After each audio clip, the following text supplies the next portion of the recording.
Banner ಗಲಾಟೆಯಲ್ಲಿ ಶಾಸಕ ನಾರಾ ಭರತ್ ರೆಡ್ಡಿ ವಿರುದ್ಧ case. ಮಾಜಿ ಸಚಿವ ಜನಾರ್ದನ್ ರೆಡ್ಡಿ ದೂರು ಆಧರಿಸಿ 23 ಜನರ ವಿರುದ್ಧ ಎಫ್ಐಆರ್. ಬಳ್ಳಾರಿಯ ಬ್ರೂಸ್ ಪೇಟೆ ಠಾಣೆಯಲ್ಲಿ ಪ್ರಕರಣ ದಾಖಲು.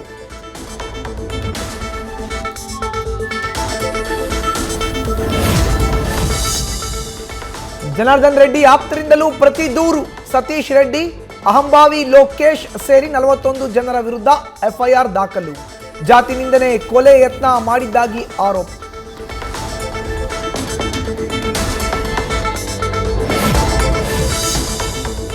ಜನಾರ್ದನ್ ರೆಡ್ಡಿ ಹಾಗೂ ಭರತ್ ರೆಡ್ಡಿ ಇಬ್ಬರ ವಿರುದ್ಧವೂ ಕೌಂಟರ್ ಕೇಸ್.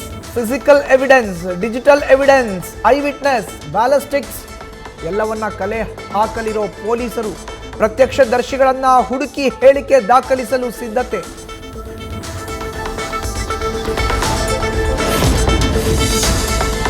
ಬಳ್ಳಾರಿಯಲ್ಲಿ ಬ್ಯಾನರ್ ಗಲಾಟೆಗೆ ಗುಂಡಿನ ದಾಳಿಗೆ ರಾಜಶೇಖರ್ ಬಲಿ. ಸತೀಶ್ ರೆಡ್ಡಿಯ ಖಾಸಗಿ ಗನ್ಮ್ಯಾನ್ಗಳು ನಾಪತ್ತೆ. ಮಿಸ್ಸಿಂಗ್ ಆಗಿರುವ 4 ಗನ್ಮ್ಯಾನ್ಗಳಿಗೆ ಶೋಧ.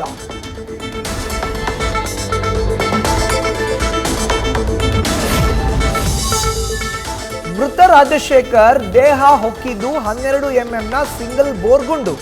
5 ಗನ್ ವಶಕ್ಕೆ. ಇದರಲ್ಲಿ ಗುಂಡು ಹೊಡೆದಿದ್ದು ಯಾವುದರಿಂದ ಅಂತ ಪೊಲೀಸರ ತನಿಖೆ. ಎಫ್ಎಸ್ಎಲ್ ಟೀಮ್ನಿಂದ ಪರಿಶೀಲನೆ.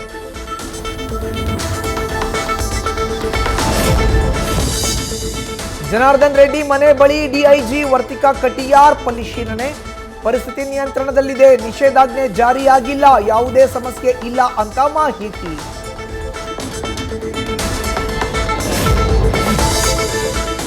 ತಪ್ಪು ಯಾರೋ ಮಾಡಿದ್ರೆ ಶಿಕ್ಷೆ ಇನ್ಯಾರಿಗೋ. ಬಳ್ಳಾರಿ ಗಲಾಟೆಗೆ ಎಸ್ಪಿ ಅಮಾನತು ಮಾಡಿದ್ದಕ್ಕೆ ಜೆಡಿಎಸ್ ಕಿಡಿ.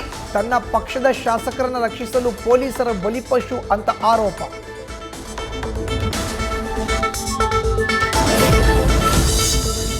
ಬಳ್ಳಾರಿ ಘರ್ಷಣೆ ಕೇಸ್ನ ಬಗ್ಗೆ ಸಿಎಂ ಬೇಸರ. ತಮ್ಮ ಪಕ್ಷದ ಶಾಸಕ ನಾರಾ ಭರತ್ ರೆಡ್ಡಿ ನಡೆಗೆ ಸಿದ್ದರಾಮಯ್ಯ ಅಸಮಾಧಾನ.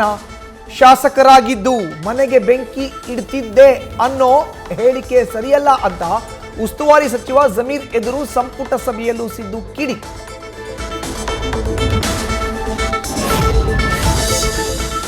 ಗಲಾಟೆಯ ಬೆನ್ನಲ್ಲೇ ಬಳ್ಳಾರಿಗೆ ಇಂದು ಉಸ್ತುವಾರಿ ಸಚಿವರ ಭೇಟಿ. ಮೃತ ಕಾಂಗ್ರೆಸ್ ಕಾರ್ಯಕರ್ತ ರಾಜಶೇಖರ್ ಮನೆಗೆ ಭೇಟಿ ನೀಡಲಿರುವ ಜಮೀರ್ ಮೃತನ ಕುಟುಂಬಸ್ಥರಿಗೆ ಒಂದಷ್ಟು ಪರಿಹಾರ ಘೋಷಿಸುವ ಸಾಧ್ಯತೆ.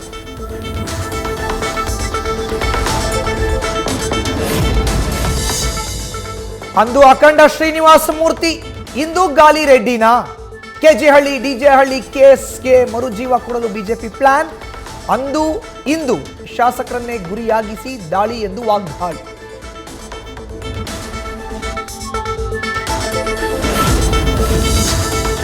ದರ್ಶನ್ ಪತ್ನಿಗೆ ಅಶ್ಲೀಲ ಕಾಮೆಂಟ್ ಪ್ರಕರಣದ ತನಿಖೆಗೆ ಅಡೆತಡೆ. ಪೊಲೀಸರು ಕೇಳಿದ ಮಾಹಿತಿ ನೀಡಲು ಎಕ್ಸ್ ಹಿಂದೇಟು. ಕೋರ್ಟ್ ಮೂಲಕ ನೋಟಿಸ್ ನೀಡಲು ಪೊಲೀಸರ ತೀರ್ಮಾನ.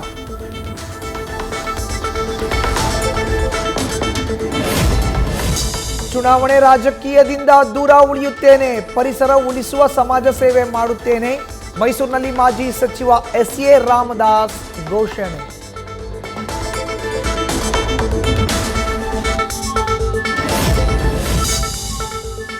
ಮನೆ ಇಲ್ಲದೆ ಬೀದಿಗೆ ಬಿದ್ದ ದಾವಣಗೆರೆಯ ರವೀಂದ್ರನಾಥ ಬಡಾವಣೆ ಕುಟುಂಬಸ್ಥರು. ನ್ಯೂಸ್ ಫಸ್ಟ್ ವರದಿ ಬೆನ್ನಲ್ಲೇ ಎಚ್ಚೆತ್ತ ಆಡಳಿತ ವರ್ಗ. 36 ಕುಟುಂಬಗಳಿಗೆ ಸಿಗ್ತಾ ಇದೆ ಸೂರು. ಸುದ್ದಿ ಬಿತ್ತರಿಸಿದ 2 ದಿನದಲ್ಲಿ ಜಾಗ ನೀಡಲು ಸಿದ್ಧತೆ.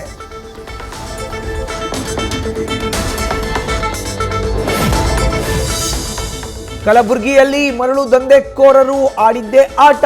ನಿತ್ಯ ನಂಬರ್ ಪ್ಲೇಟ್ ಇಲ್ಲದೆ 100 ಟಿಪ್ಪರ್ಗಳಿಂದ ಸ್ಯಾಂಡ್ ಸಪ್ಲೈ. ನಿದ್ದೆ ಮಾಡ್ತಿದ್ದಾರಾ ಆರ್ಟಿಒ, ಪೊಲೀಸ್ ಇಲಾಖೆ ಅಧಿಕಾರಿಗಳು?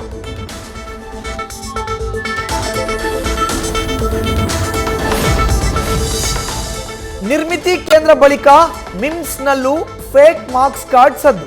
ನಕಲಿ ಅಂಕಪಟ್ಟಿ ನೀಡಿ ಸರ್ಕಾರಿ ಹುದ್ದೆ ಪಡೆದ ಆರೋಪ. ಮಿಮ್ಸ್ ಅಧೀಕ್ಷಕ ಬಿಕೆ ಚಂದ್ರಶೇಖರ್ ವಿರುದ್ಧ ಲೋಕಾಯುಕ್ತಕ್ಕೆ ದೂರು.